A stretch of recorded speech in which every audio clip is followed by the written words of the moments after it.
Exercise 3.18ல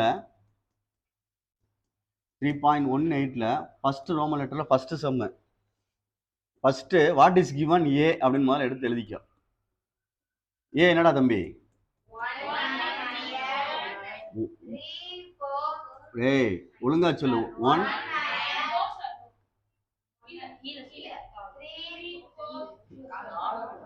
19. நம்முடைய ஏற்கனவே என்ன சொல்லியிருக்கேன்? இது 19 கரெக்டா? செகண்ட் ரோ சொல்லு.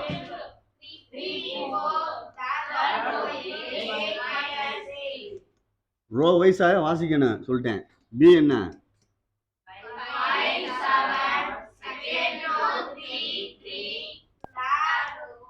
வர wait 3 3. Okay, first Roman letter என்ன கேட்டிருக்கு?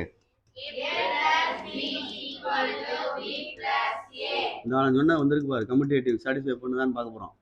சரியா? ஃபர்ஸ்ட் ஏ பிளஸ் பி கண்டுபிடிப்போமா? அம்மா படிக்க டேய் தம்பி வேகமா ஃபாஸ்ட்டாக செஞ்சுக்கலாம். இந்த இடத்துல ஃபில்லப் பண்ண வேண்டிய இப்படி எழுதலாம் அவசியம் இல்லை. டக்குன்னு டேரெக்டாக பார்த்து கூட்டிகிட்டு போயிட்டே இருக்கலாம் பழக. அதனால இப்போதைக்கு நான் செய்கிறேன். 19 எடுத்து எழுதி செய்கிறேன். 3 4 8 -3 5 7 3 3 1 0. சரணே கூட்டி சொல்லு. சரணே வேகமா ஆட் பண்ணி சொல்றா டக்குன்னு. 6. டேய் கவனி. நெக்ஸ்ட் இது 9 + 7 16. அடுத்து சொல்லு. 3 + 3 6 4 + 3 7 8 + 1 9 -3 + 0. வேகமா சொல்லணும் சரணே. கவனத்தை படிப்புல வச்சுக்க. நீ வானில் எங்கிட்டாவது பண்ணிட்டு இருக்காத. அதுதான் உனக்கு திருப்பி நான் கேள்வி கேட்கிறேன். அடுத்து பி பிளஸ் ஏ கண்டுபிடி. பி பிளஸ் ஏ கண்டுபிடிப்போம் அதே கணக்குக்கு. B plus A first B எழுதிட்டு பிளஸ் ஏ எழுதணும். சரிங்களா? பி வந்து 5 7 3 3 1 0 19 3 4. ரைட். விஷ்ணு ஆட் பண்ற டக்குன்னு. 5 + 1 7 + 9 3 6. இது செகண்ட் ஒன். ரெண்டு ஆன்சர் ஒன்னா இருக்கான்னு பாரு. ஃப்ரம் 1 and 2 எழுதிட்டு ஃப்ரம் 1 and 2 LHS = RHS எழுதுனா LHS RHS ஆரம்பிக்கணும். இல்லைன்னா A + B = B + A அப்படின்னு எழுதிடணும். சரியா? இல்லை நான் இங்கே ஆரம்பிக்கிறேன் அப்படின்னா இது RHS எழுதி ஆரம்பிச்சுக்கோ. இது LHS நீங்க ஆரம்பிச்சுக்கோ. சரியா சொல்றது? பார்த்து தகுந்தாப்புல மூவ் பண்ணிக்க. இங்கனக்குள்ள LHS அப்படின்னு போட்டுட்டு இங்கனக்குள்ள போட்டுக்கலாம். ஃப்ரம் 1 and 2 LHS = RHS அப்படின்னு போட்டுக்கலாம். இது ஃபர்ஸ்ட் 1. ஓகேடா? ரைட்டு. செகண்ட் என்ன இருக்குன்னு பாரு. அதுலயே இல்ல ஃபர்ஸ்ட்லயே செகண்ட்ரா. A plus of வெயிட்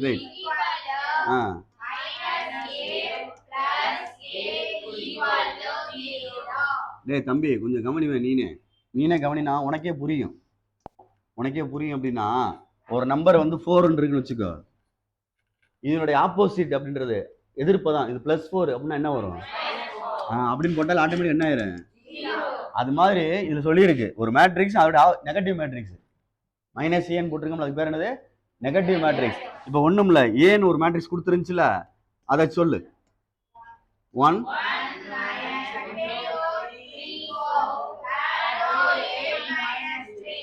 இதுக்கு நெகட்டிவ் மேட்ரிக்ஸ்ன்றது -ஏல மல்டிப்ளை பண்றது. சரியா?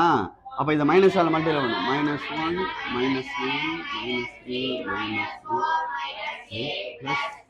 அவ்வளவுதான். புரியுதான்னு பாத்துக்க. இப்ப நான் ரெண்டா எழுதுறேன்னா இங்கிட்ட எழுதுறேன். என்ன எழுதுறேன்னு பாரு. A + of -A. புரியுதா? அப்ப A எழுதிட்டு பிளஸ் போட்டு இங்கனக்குள்ள என்ன எழுதணும்? -A இந்தா இருக்கு. 19 3 4 8 -3 -1 -9 -3 -4 -8 3. சப்ராக்ட் பண்ணேன் சரி, அடிஷன் பண்ணாங்க. அப்படியே பாரு. 1 - 1 9 - 9 +3 -3 4 -3 சாரி 4 8 -8 -3 +3. அவ்வளவுதான். இதுதான் 0ன்னு அர்த்தம். இது 1. சரிங்களா? அடுத்து பக்கத்துல அங்கிட்டு இதை செய்யறேன். -A + A. சரிதானடா? அப்ப ஃபர்ஸ்ட் -A எழுதிட்டு அப்புறம் தான் என்ன எழுதணும்? +A எழுதணும். பார்த்து பொறுமையா எழுதிக்கோ. எப்பயுமே ஆப்போசிட் நம்பர் இது சப்ராக்ட் பண்ண 0 தான் ஆகும். அப்போ இது நெகட்டிவ் மேட்ரிக்ஸ் சொல்றது சப்ராக்ட் பண்ணியிருக்காங்க, இல்லை அடிஷன் பண்ணியிருக்காங்க. -1 -9 -3 -4 -8 3 1 9 3 4 8 -3 1 -1 0 9 0 8 0 0 0 0 equal to 0. இது second. From 1 and 2 a plus minus a equal to minus a இந்த வரண்டா பார்த்து minus A plus A equal to 0. புரியுதான்னு பாரு. இதெல்லாம் கேட்டால் விட்டுட்டு வராத. ஒரு ஏன் மேட்ரிக்ஸ் கொடுத்துருக்கு, அதனோட ஆப்போசிட் மேட்ரிக்ஸ் அதான் நெகட்டிவ் மேட்ரிக்ஸ். மைனஸ் ஏ கண்டுபிடிச்சிட்டு ரெண்டையும் ஆட் பண்ணோம்னா 0ன்னு கிடைக்கும். அதைத்தான் செகண்ட் ரோமன் லெட்டரில் ப்ரூவ் பண்ணியிருக்கு. சரிதான்னு பார்த்துக்கோ. நெக்ஸ்ட் தேர்டு ஒன்று என்ன இருக்கு அப்படின்னு சொல்லு, அதையும் செஞ்சிடும். அவ்வளோதானா? செகண்ட் ஒன்று முடிஞ்சா? சரி.